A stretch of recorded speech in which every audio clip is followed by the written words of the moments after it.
Members of the La Crosse community are spending the night reaching out to the community just in time for the holidays. Tonight, more than 100 people are packing into the Cargill Room at the waterfront in downtown La Crosse for the 27th annual Tiny Tim Gala, sponsored by the Franciscan Healthcare Auxiliary. The fundraising event includes a live and silent auction to raise money for 4 health-related organizations in the area.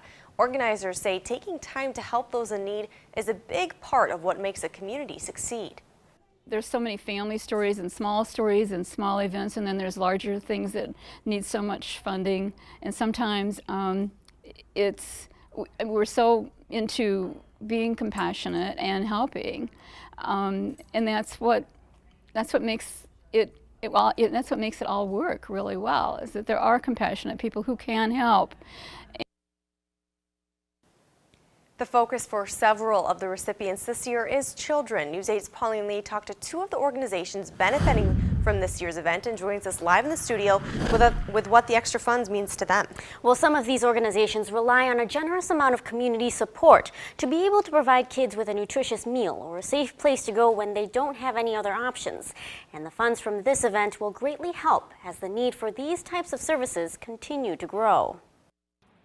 Tucked away near the back of the Boys and Girls Club is one of the most popular rooms for teens. Oh, it's a great place for teens to hang out. They do their homework here. We have computers. But this teen center is becoming a little too small for the club's growing membership. While the increase is great news, the Boys and Girls Club director Mike Desmond says it can be a challenge on a tight budget. We go a little deeper in the hole, so and again, we're solely dependent on the generosity of the community. This is the second year in a row the club will receive help from the Tiny Tim Gala. Some of the money will help offset membership costs. Desmond hopes the other part will one day help fund a new teen center complete with a fine arts program. My dream is to someday create a really neat program for those kids who don't have the opportunity to learn a musical instrument or to get on stage or to sing or to dance. It's going to go a long, long way in providing a very needed item for kids. The Salvation Army in La Crosse is also one of this year's recipients. As the winter months approach, it's expecting more families and children at the shelter. Funds from the event will help buy milk, an item rarely donated. Unfortunately, in our society, it's much cheaper to feed children soda pop, but milk is so much better for them. So at least when they're here, if we can offer that healthy choice and really help them to build strong bones, strong bodies, that kind of thing,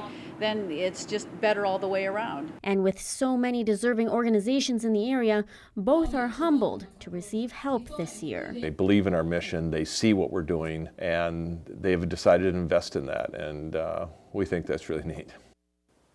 The La Crosse County Health Department is also one of this year's recipients. The funds will help support its Safe Sleep program and provide cribs for kids as well as education to pregnant women and families.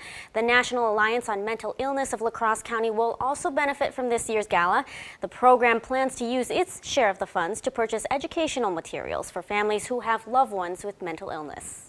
All right, thanks, Pauline. In the last 27 years, the event has raised more than $950,000 for local charities.